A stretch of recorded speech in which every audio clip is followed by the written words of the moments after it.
इसके बाद में जो आपके संसार में जो ये बीमारी फैल रही है, इसका अगला दशमी के दिन इसी गादी पे मैंने बैठाया था कि ऐसी बीमारी आएगा जो घर से बाहर जाना मुश्किल हो जाएगा और परिवार में 10 मनुष्य कोई किसी को नहीं संभाल पाएगा। आपका मनुष्य भी इस चक्कर में फंस गया तो उसको उसका अंतिम संस्कार भी नहीं कर सकते हो और ना पानी पिला सकते हो, वही बीमारी चल रही है। ये बीमारी जनवरी तक इसका प्रकोप रहेगा।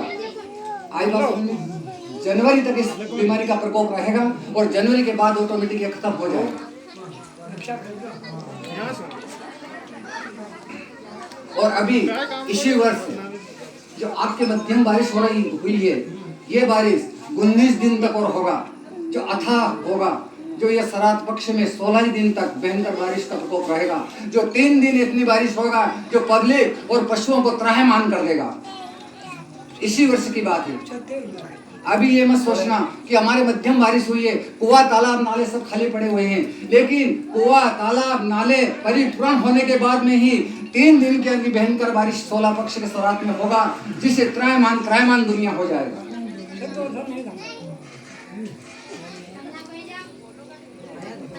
कार्तिक के महीने में दूसरा कुआर के मास से कार्तिक के महीने में दीपावली का दिवा जो जलता है, वहां तक मनुष्यों में और काला धन में, भैंसों में बहुत भारी बीमारी आएगा, जिससे डॉक्टर, गोली, अस्पताल किससे भी ठीक नहीं होगा। जिसके पास में 1000 से लगाकर 1 लाख की भैंस है, 1 मिनट में मच्छर की तरह जमीन पर पड़ी रहेगा। आई बात समझ में? और अगन का महीने में बादल छाया रहेगा, बूंदाबांदी, कहीं कहीं बरसात होगा। पो माह के महीने में, दोनों महीने में 3 मावटे होगा। फागुन के महीने में ओलावृष्टि और आंधी तूफान के साथ में पानी गिरेगा, जिसमें वृक्ष जहीं चपेट में आएगा वहीं सफाया हो जाएगा।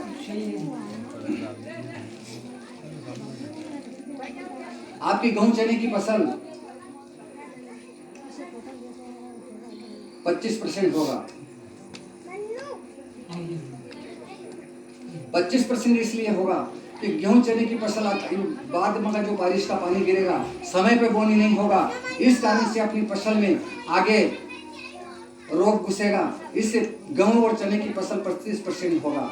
तो इस साल में देखने को मिली है, ऐसी 5 वर्ष तक नहीं मिलेगा।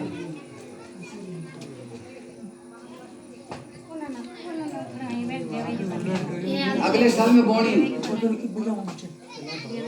आधा जेठ को जो पानी पड़ेगा नदी नाला काट देगा और आषाढ़ का 5 दिन जाएगा, अपने संसार में पृथ्वी पर कोई बावड़ी बाकी नहीं रहेगा।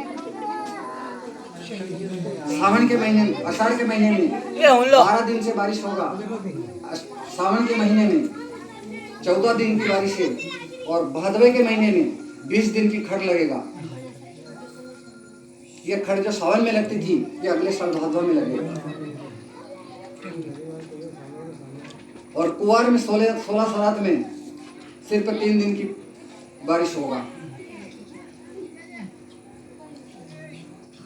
इस साल में जो बारिश हुई, इनसे अगले साल में मध्यम बारिश होगा,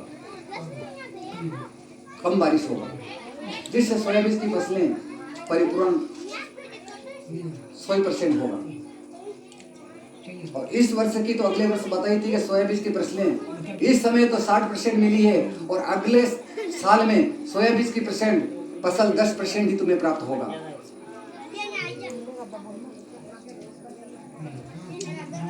10% ही प्राप्त होगा और ये 10% ही आपके सामने, आपके खड़ी है, आपके सामने आएगा।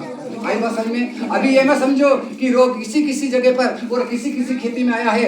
एक ही समय इस पूरा पृथ्वी के ऊपर एक ही समय पीला कपड़ा ओढ़ के बैठ जाएगा और जिससे जो इसमें जो फल है जाकर जहीं ले जाएगा। आई बात समझ में? आपने 50 किलो बोई है, कुंटल बोई है, तो वो 1.5 कुंटल ही तुम्हें प्राप्त होने वाली है। ये संसार, ये जमाना है बहुत खतरनाक के लिए निकलेगा। मनुष्यों में बीमारी आएगा, पशुओं का नाश होगा, मनुष्यों का नाश होगा, फसलों का नाश होगा। आज बस समझ में जो भी धर्म कार्य में और धर्म नेम में और सत्य की भावना पर रहेगा उसका बेड़ा पार होता रहेगा। और जिसमें कोई दिक्कत आए, कठिनाई आए, जो भी कुछ आए, तो ये मेरा स्थान है, इसके ऊपर ये दसी है, भैंस में, मनुष्यों में जिसमें कोई पीड़ा आए तो यहाँ का नहावन उबार के अपने पशुओं पे छांटना, यहाँ का नहावन उबार के अपने मनुष्यों को पिलाना, और यहाँ की दसी आगे जो भी बढ़ाएगा उसका मैं कभी नुकसान नहीं होने दूंगा। और ये भी एक वचन है कि जिसके खेत में पीली फसलें पड़ रही है, यहाँ पर सिर्फ 100 ग्राम घी का होम कर दो और उसके अंदर एक घड़ा पानी का निकालो उस होम के अंदर और 5 चमची बबूती डालकर और नीम के पत्ते बांध के डालकर आपने ऐसे ही हेड़े हेड़े छिड़काव करोगी तो पीलिया रोग को भी मैं खत्म कर दूंगा जो लग गया है। ज्यादा नहीं, आप एक ही खेत में जाकर देखना, ये भी नष्ट कर दूंगा।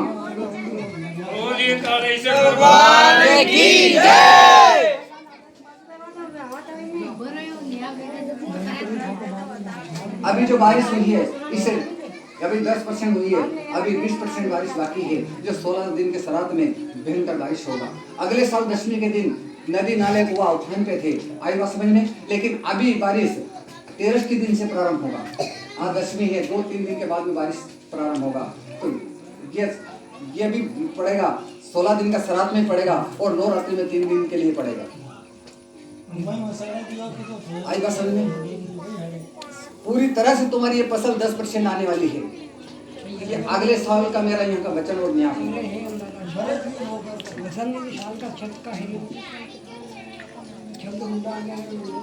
और जो आपके सामने जो बीमारी फैल रही है, जब हर जगह बड़े बड़े धार्मिक मंदिर बंद है, जाना आना बंद हो गया था, घर में एक जेल की तरह आप खड़े थे, उसी प्रकार से जो भी आत्मा से, प्रेम से, सच्ची भावना से 1 साल नहीं 2 साल के लिए मेरी छतरी की छाया में जो है मेरे स्थान तक अगले साल आएगा, उसी को मैं छाया में रखूंगा। आगे समझ में नहीं आई कौन सी छतरी की छाया? जो आज तुम छतरी की छाया में यहाँ आए हो, जो भी 2 वर्ष के लिए, 1 वर्ष के लिए नहीं, प्रण कर लेगा कि हमारे परिवार में, पशुओं में, फसलों में कोई कठिनाई नहीं आना चाहिए, और जो बीमारी फैल रही है इससे हमें दूर रखना। हम 2 वर्ष तक छतरी चढ़ाएंगे तो उसके वो जो छतरी की छाया यहाँ लेके आएगा, उसके परिवार पर, खेती बाड़ी पर सबकी छाया मेरी रहेगा। हमारे लिए रे भाई, ए हमारे लिए रो